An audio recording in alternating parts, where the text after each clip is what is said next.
Right, so we've got circle theorems. We need to find angles, or angle ABC, which is that one, in terms of y, and this is what people always miss, is give a reason for each stage of your working. Now there's only really two stages to this. So the first one is using the angle at the centre is twice the angle at the circumference. So if this is y, then up here is going to be half y. Now you're going to get your marks here from how you write down your stages. So angle ADC equals a half y because, and then here you just need to quote the circle theorem, because the angle at the centre is twice the angle at the circumference. So that's step one. The second and final step is to then use the angles in a cyclic quadrilateral, or opposite angles, I beg your pardon, in a cyclic quadrilateral add to 180. So to find that one there, we would need to do 180 take away a half y. So angle ABC is equal to 180 take away a half y. That is our answer, because the opposite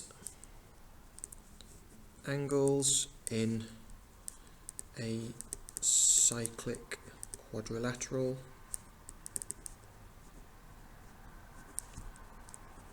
add to 180 degrees.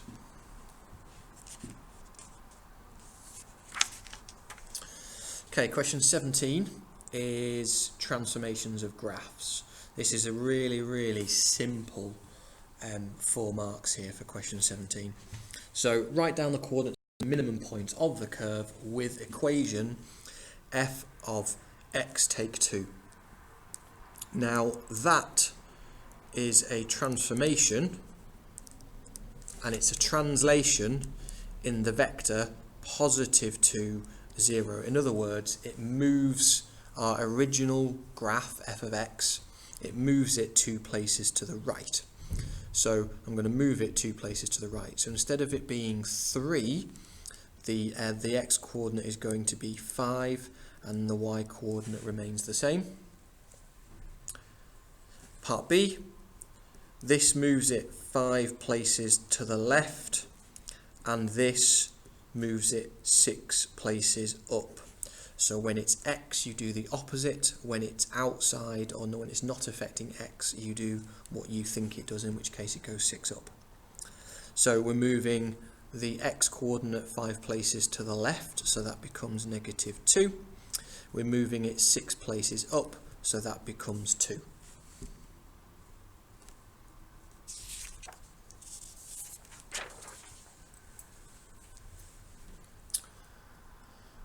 Right, on the face of it, this is a fairly simple question to show that they're similar, but it's how you write it down, which is where you're getting your marks from. So it really wants you to be rigorous with how you're writing this down. So we're trying to prove they're similar. If they're similar, they're enlargements, but the main definition of similarity is that they have the same angles. So basically, we're trying to show that they've got the same angles. So these are parallel, these two, so we're going to be using angles in parallel lines for a little bit of it. So this angle here is the same as that angle there. So we need to write this all down. So angle EAB equals angle BDC, because they are alternate. You've got to use the proper phrasing I'll do it in a different colour. Using exactly the same reasoning, AEB is the same as BCD. I know it's a bit tedious, but you do have to write this down.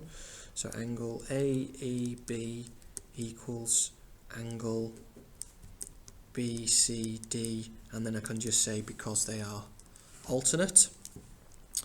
And then ABE is also equal to CBD because they are opposite. Vertically opposite angles are equal. So angle ABE equals angle CBD because they are opposite.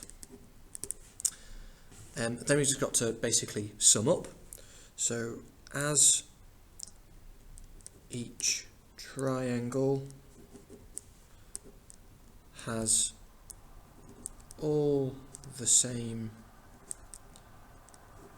angles, they are similar. Now, so you don't have to write that exact phrasing, but you will need to do some sort of conclusion to say what you found, and that's where the 4 marks come from. So mathematically, relatively straightforward, especially for question 18, but it's how you write it down. You've got to write everything down to have a proper proof.